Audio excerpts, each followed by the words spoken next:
The galaxy was loud, full of constant signals, announcements, and activity, thousands of planets talking, trading, and showing off their power. In the middle of all this noise, there was one planet that said nothing. Earth remained silent. No messages, no answers, no communication. To the rest of the galaxy, Earth looked like a lost world, a place left behind by time. The Galactic Council, the powerful group that controlled peace among the stars, scanned Earth once, then ignored it. There were no visible ships in orbit, no signs of space travel, no attempts at contact. The Council assumed that Earth was weak, unimportant, or simply undeveloped.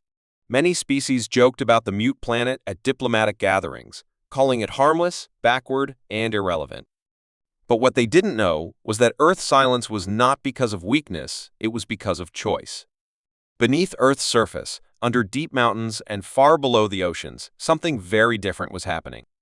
Hidden away from any eyes in the sky, humanity had built vast underground cities, shielded research centers, and massive hidden bunkers. These places had no open towers, no flashy displays, and no satellites to be seen, but they were alive with activity. Earth had learned a long time ago that showing strength could attract danger. So humans had chosen a different path: observe quietly, learn secretly, and prepare silently.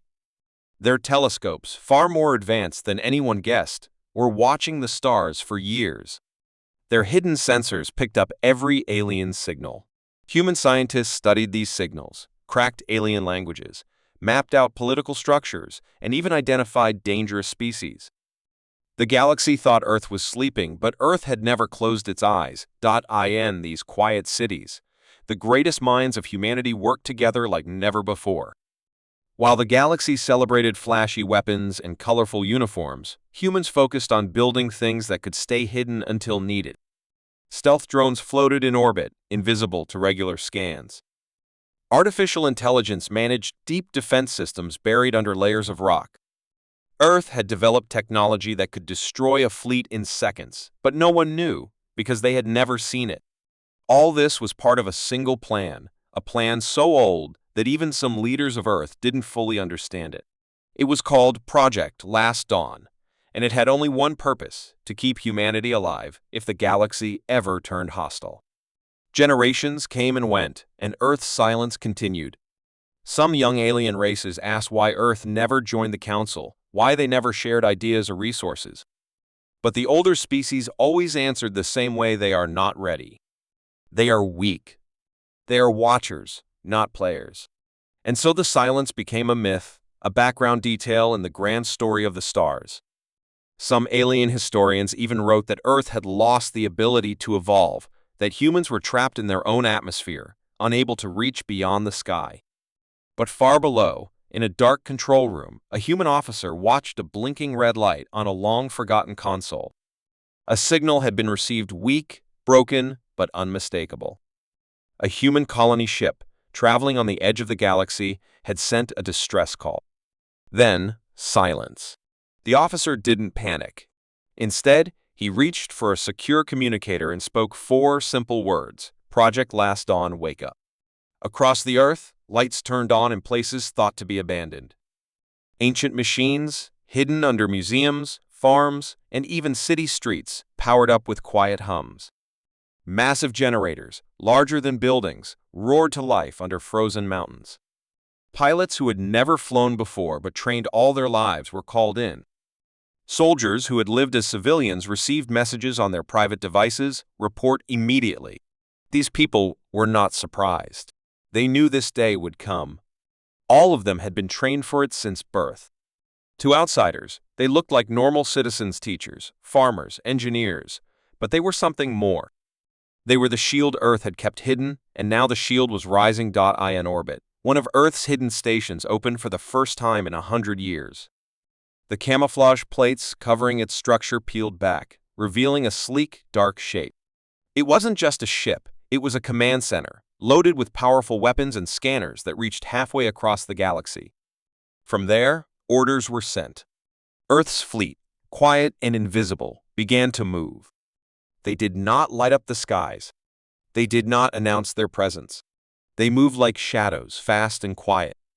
A human fleet had been ready all this time, waiting for the moment when silence had to end. The Galactic Council still knew nothing. They sat in their great chambers, discussing trade routes and star borders, never thinking the silent planet could change anything. But the Drekker Empire, a warlike species known for attacking weaker colonies, had made a mistake. They found the human colony ship drifting in space and saw it as easy prey. No one had warned them that Earth was different. They destroyed the ship, laughed at its weak design, and moved on completely unaware that they had just awakened the one force they should have feared most. Earth was no longer silent. Earth was watching. Back on the planet's surface, families stood on their rooftops and looked up at the stars. They didn't cheer, didn't cry. They just waited. Every person knew someone who had joined the hidden program. A brother, a mother, a friend. Earth was united in a way the galaxy had never seen. They didn't seek war, but they wouldn't run from it either. They had waited, silently, not out of fear, but because they knew the galaxy wasn't ready for them. And now, for the first time, the galaxy would listen. The signal had been weak, almost broken, but it carried enough to ignite a fire across the entire planet. It was a cry for help, one final breath of sound from a human colony ship called the Starborn Horizon that had been traveling along the edge of the unexplored Drekkar border. There was no warning, no conversation, just static filled with terrified voices and a single flash of coordinates before silence took over once again. Earth's defense system had picked up the signal instantly and sent it through the hidden chain of command built under Project Last Dawn. Within minutes, thousands of personnel across Earth had received the code. They left their lives behind without hesitation, entering deep underground bunkers, boarding hidden elevators, and reporting to control rooms and launch bays that had never seen sunlight. Everyone knew the signal meant only one thing: the galaxy had taken the first shot, and Earth's silence had ended. In the command center, General Kyle stood before a dark glass screen showing a live feed from one of Earth's stealth satellites. He was not angry or shocked. His eyes were calm, filled with a cold focus, because this was what he had trained for his entire life. He spoke only once: release the fleet. Far above the planet, hangars opened like blooming flowers, silent and precise. From these hidden doors, black ships slipped into space, no lights, no radio waves, nothing to reveal their presence. These were not ordinary ships. They were war machines, built with technology that no other race had seen before. Their armor could bend light, their engines made no sound, and their weapons were designed to end a battle before it could begin. Earth had never planned to conquer the galaxy, but they had planned for something worse: to be ignored, attacked, and underestimated. That mistake had now been made by the Drekker, a race feared across star systems for their brutality. The Drekker believed in strength through fear and domination. They sent raiding parties across unclaimed space, looking for weak ships and helpless colonies. When they found the Starborn Horizon, they expected another easy kill. They didn't know it belonged to Earth. While the Drekkers celebrated their attack, believing they had crushed a tiny and unknown race, Earth's fleet moved through the void like shadows in the dark. They didn't send warnings or make threats. They didn't try to negotiate or demand justice. Instead, they followed the trail of destruction, scanning the debris of the destroyed ship, identifying the Drekker weapon signatures, and tracking the attackers through the stars. Within hours, they found the Drekker warship responsible and observed it from the edge of a nearby asteroid belt.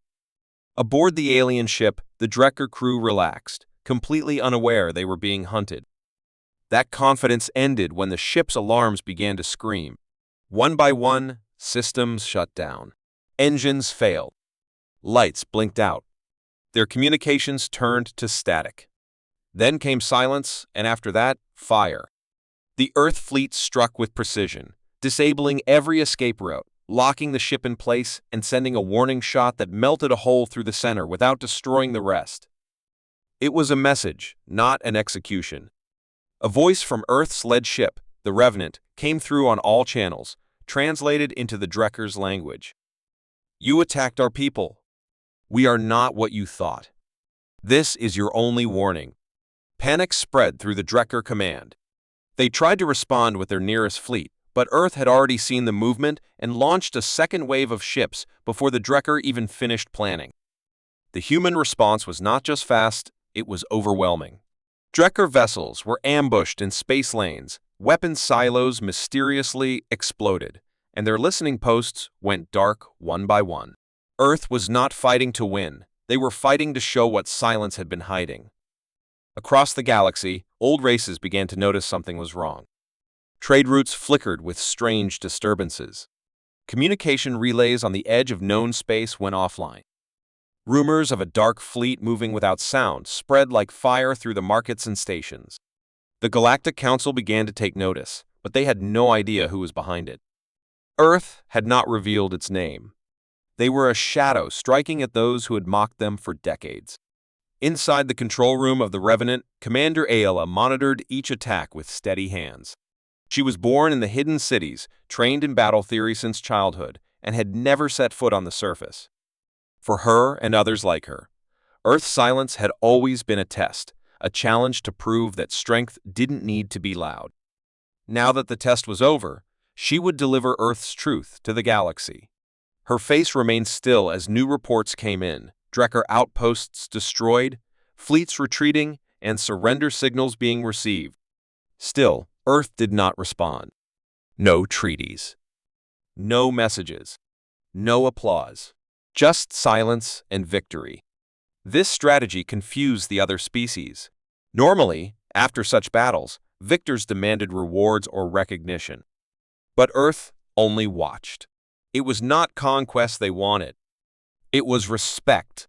And the galaxy was starting to understand. In a distant council chamber, the heads of powerful empires argued about the mysterious force. Some thought it was a new weapon built by the Athicons. Others believed the ancient machines of the Prokari had been reactivated. No one considered Earth. Not yet. Not until one council member, an old historian named Rovan, spoke quietly. There was a planet, he said, pulling out old records, one that never spoke, never acted. But long ago, before they fell silent, they sent a probe into space. It recorded everything. Then they disappeared. Others laughed at him, but the fear in his eyes made the laughter fade. We ignored them.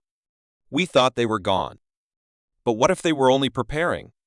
The room fell silent as the truth began to take root. A planet they had all forgotten might now be the one shaping the future. Back on Earth, no one celebrated. The mood was serious. Leaders gave short speeches, thanking the pilots and commanders, but reminded the people that this was only the beginning. Earth had revealed itself to one enemy, but the galaxy was still watching. No one knew what would happen next. Would they be feared? Hated? Respected? Earth didn't care. They had made one thing clear: if you strike at them, you will not be ignored. In the dark space where the colony ship had once floated, now only silence remained. But it was no longer the silence of a weak world. It was the silence of something dangerous, something prepared. The spark had been lit, and the fire had started to spread. The galaxy, once so full of pride and noise, now had a reason to be quiet. And in that silence, Earth waited. The galaxy had finally noticed. What began as a whisper, a strange rumor of a hidden force striking down Drekker warships without mercy, had now grown into a wave of fear and uncertainty spreading across star systems like wildfire. No name had been spoken, no banners flown, and no demands made, only shadows moving with deadly precision, erasing powerful fleets as if they were nothing more than dust in space. The Galactic Council, made up of the oldest and most advanced civilizations in known space, had been silent for too long, ignoring the destruction as the misfortune of lesser species. But now, with 3 Drekker border fleets gone, 5 military stations turned to wreckage, and countless colonies reporting unexplained attacks, they were forced to react. A special emergency session was called in the Grand Chamber of Velteron, a neutral planet known for its deep halls carved from glowing crystal and air that hummed with ancient energy. The room was filled with holograms of leaders from every corner of the galaxy, and at the center stood High Chancellor Varix, a being with 4 eyes and a mind known for strategy, not fear. But today, his voice trembled slightly as he spoke. "We are under silent attack, and we do not know by whom." The statement hit like a shockwave, and arguments exploded instantly. The Drekker demanded immediate retaliation against any unknown vessel near their borders, blaming their rivals for feeding this mysterious force. The Athekans denied involvement, reminding the Council that they had long warned about Earth's silence and strange signals. The Sarai, who lived deep in gas giants, whispered about ancient prophecies and the danger of waking what was meant to sleep. For the first time in centuries, there was no agreement, only fear. Then a soft voice spoke, and the room grew still. It was Rovan, the same old historian who'd once been laughed at. He activated a small device, projecting an image of Earth as seen from a passing drone centuries ago, blue, green, and silent. "You wanted a name," he said, eyes scanning the crowd. "This is who you forgot." The room fell quiet as data streamed across the walls, reports of Earth's hidden development, their canceled treaties, their lost probes, and their complete silence over the past 200 years. Varix stepped forward and said, "If this is Earth, then we must send an envoy. We must show strength, but avoid war." And so, the first response began not with weapons, but with words. The ship sent to Earth was unlike any other. It was the Harmony's Reach, a diplomatic vessel from the Krolan Empire, known for peacekeeping and cultural diplomacy. Its captain, Velra, had once negotiated a ceasefire between species who had been fighting for a century. She was chosen because she understood fear, but she also understood respect. As her ship approached Earth's solar system, every sensor was active, every weapon powered but hidden. They expected to be intercepted, perhaps warned. What they did not expect was complete silence again. No signals, no defense fields, no challenge. Earth's orbital path was calm, with only satellites floating quietly and the moon covered in strange, unknown structures that gave off no energy signature at all. As they neared the atmosphere, the ship received one message, short and final, one representative. Alone. Velra volunteered without hesitation, boarding a small drop pod and descending through the clouds of a planet that had become a legend in just weeks. She landed on a flat, green plain, with forests on the horizon and towers rising in the distance. The silence here was not dead, it was controlled. No insects, no birds, just the wind and a presence that made her heart beat louder. As she stepped from her pod, a figure waited for her human, tall, wearing a simple dark uniform, face calm but unreadable. "You've come," the human said. "You may speak." Velra introduced herself with the formal greetings of the Council, offering gifts of knowledge and trade, explaining that the galaxy was shaken and seeking peace. The human listened without a word, and only when she finished did he finally respond. "We did not ask for war," he said. "We only answered violence. We do not want to conquer. But if you bring war again, silence will be the last sound you hear." He handed her a device and walked away, leaving her alone with the cold wind and the weight of his words. Back aboard her ship, Velra played the device for her crew. It contained images evidence of Drekker attacks on the colony ship, intercepted communications showing the Drekker celebrating their destruction, and detailed logs of Earth's restraint over the years, ignoring provocations, choosing silence over escalation. The final image was of Earth's fleet, waiting in the shadows, weapons armed but still hidden. "We could have struck first," a voice in the background said, "but we believed the galaxy deserved peace. Now we believe peace must be enforced." The ship returned to Veltorn with this message, and once again, the Council met. The evidence was undeniable. Earth had been watching all along.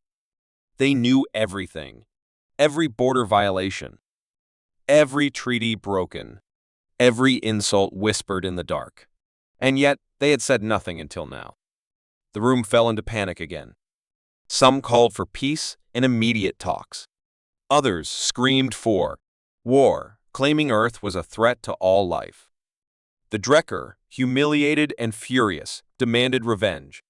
But before any decision could be made, a new signal arrived. It was not an attack, nor a threat. It was a schedule one by one.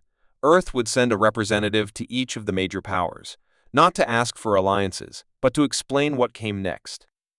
The galaxy had already failed Earth once by mistaking silence for weakness. They would not be allowed to make the same mistake twice. Behind the quiet planet stood a civilization ready to defend, not with noise or pride, but with precise action and unmatched discipline. Earth's message was clear: they had not been sleeping. They had been preparing. News of Earth's sudden return to galactic affairs spread faster than light, jumping from system to system like a storm of whispers carried on solar winds, and with each passing day, fear grew like a shadow across the stars. The once dismissed humans, who had remained silent for generations, were now the center of every conversation in council halls, military bases, and secret networks hidden in asteroid belts. Every species, from the proud Drekker to the cunning Varnock, began to question everything they thought they knew about humanity. How could a race that once begged for alliances now hold the power to erase fleets in seconds? How had they watched in silence for so long without making a sound, not even a threat, while the galaxy mocked them, ignored them, and pushed them to the edges of relevance? And the worst question of all, what else had Earth been hiding? Across the stars, military leaders revised their battle plans, diplomats rewrote speeches, and intelligence units scrambled to find answers. But there were none. Earth had erased its trail, left no spies to follow, no messages to trace. They didn't just return, they appeared with precision, choosing exactly when and where to reveal their power. It wasn't chaos. It was control. And that terrified everyone, more than war ever could. I in the hidden chambers of the Varnock Syndicate, where deals were made in the dark and betrayal was common as breathing, even the crime lords paused their games. One of them, a tall creature named Shorik, who had ordered the sabotage of human outposts centuries ago, now stared at a report showing a human vessel floating above one of his hidden moons. It hadn't attacked. It hadn't spoken. It just hovered there, like a warning. Shorik ordered the moon evacuated, burned the documents, and vanished from public sight. The same story repeated itself across dozens of sectors. Drekker generals, who once laughed at Earth's weakness, now ordered their ships to avoid human contact at all costs. Sarai mystics fell into silence, whispering only to each other about ancient texts that spoke of the quiet flame that burns galaxies. Even neutral traders, those who cared for nothing but profit, began to change their routes, refusing to pass near Earth space no matter how much they were paid. Fear, silent and cold, had replaced greed and pride. Even without speaking, humans had become the force that changed everything. The Galactic Council tried to keep order, tried to calm the panic, but their words meant nothing when every few days brought a new mystery.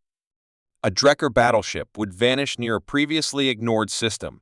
A Carthan listening post would explode without sound or trace.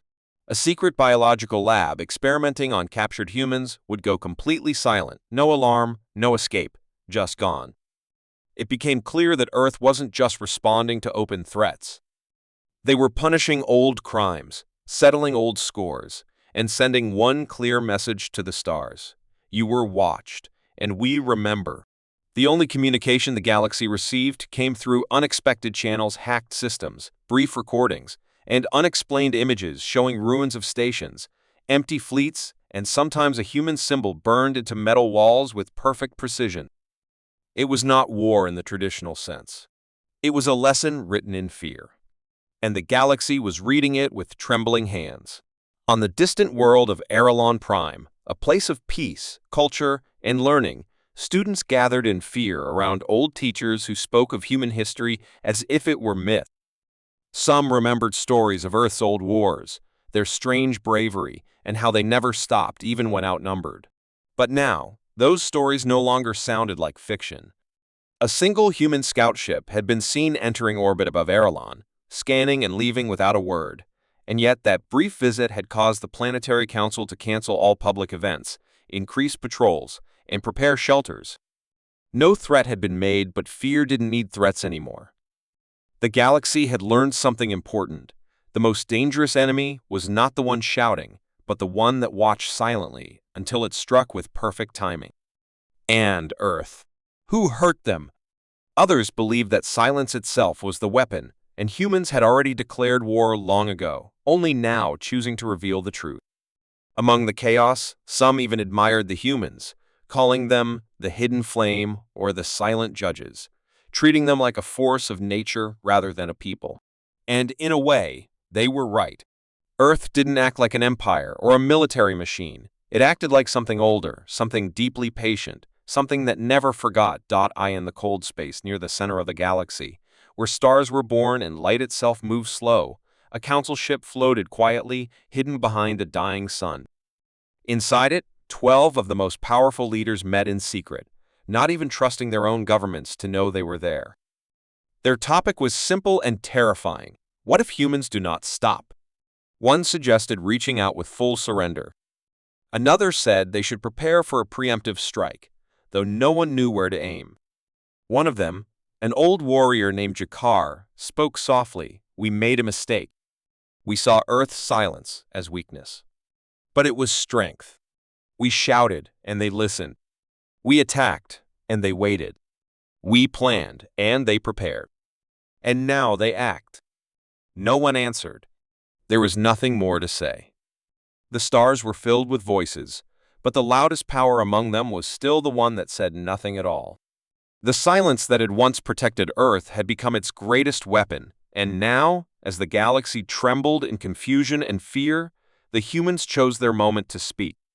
It wasn't a broadcast filled with threats, nor a message of domination. It was something far more terrifying in its calmness.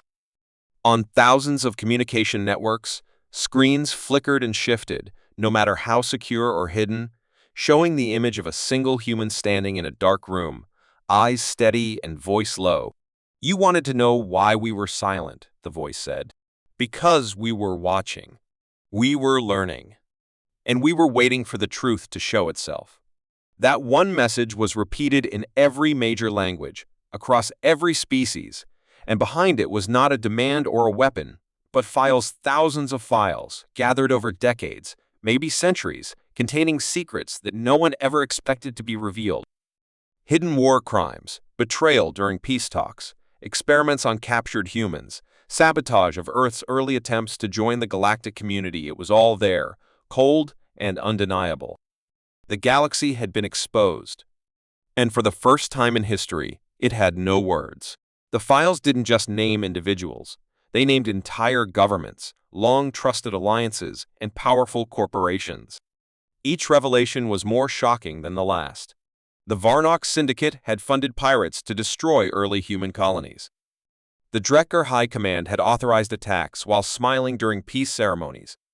The Sarais Council had blocked Earth's membership, not because they feared war, but because they feared what humans might become if left to grow. The truth wasn't just that Earth had been mistreated. It was that the galaxy had united in secret to keep humans small, to hold them back, to erase any chance of them ever rising. But humans had seen it all. They had survived, remembered, and now they had exposed it. And they hadn't needed a warship or a battle cry. Just the truth. That alone had brought the stars to their knees. Across every system, chaos broke out not from human attacks, but from within. Civilizations turned on their own leaders. Protests erupted. Old allies accused each other of betrayal. Those who thought themselves above judgment were dragged into the light, their crimes read aloud before entire worlds. Even those who had not harmed humans directly found themselves caught in the storm. Because they had known. Maybe not everything, but enough. And they had stayed silent, just like Earth, but for the wrong reasons. Earth had been silent to protect itself. The galaxy had been silent to control others. And now, the difference between those silences was the line between shame and fear. Now, the humans didn't need to fire weapons. They had forced the galaxy to tear itself apart. The power of truth had done what no army could. It had broken the illusion that held the galaxy together. But even as panic spread, there were some who tried to understand deeper. In the ruins of old beliefs, a few brave minds began to ask the most important question: why didn't Earth strike first? They had the chance, the power, and every reason for revenge. Yet they waited. And more than that, they gave the galaxy the choice to face its crimes or ignore them. That was the final message, delivered at the end of the broadcast. This is not an invasion, the human said. This is a mirror. What you see now is what you are. We will not destroy you. but we will no longer protect you from the consequences of your own lies. And then the screen went dark. No more ships appeared. No more stations were erased. Earth became silent again, but this time it was not the silence of hiding. It was the silence of justice. From that day forward, everything changed. The name Earth was no longer met with laughter or indifference. It was spoken with respect, caution, and in some places, deep guilt. Humans didn't demand tribute or territory. They didn't ask for revenge. They simply returned to their part of the galaxy, where no one dared enter without permission. They had proven their strength not through violence, but through patience, discipline, and truth. And now, everyone understood that the real danger had never been in human weapons, but in the minds behind them. Minds that had remembered every betrayal. Minds that had waited until the exact moment the galaxy would feel the weight of its actions. The fear didn't fade, it evolved. It became a lesson that was passed down in history books, whispered by teachers, and studied by leaders who no longer believed power came only from fleets and fire. They knew now, true power came from truth held long enough to shape destiny. In the years that followed, some brave diplomats reached out to Earth, not to apologize or beg, but to understand. And slowly, carefully, the humans responded. They did not forget, but they allowed learning. They allowed change. Because Earth, at its core, was never built on revenge. It was built on memory. And they remembered everything, not just the pain, but the courage it took to survive it. In that memory was their strength. And in sharing that memory, they gave the galaxy a second chance, not because it deserved it, but because humans had chosen to be more than what they were forced to become. And that was the final truth. Earth's silence had never been weakness. It had been mercy.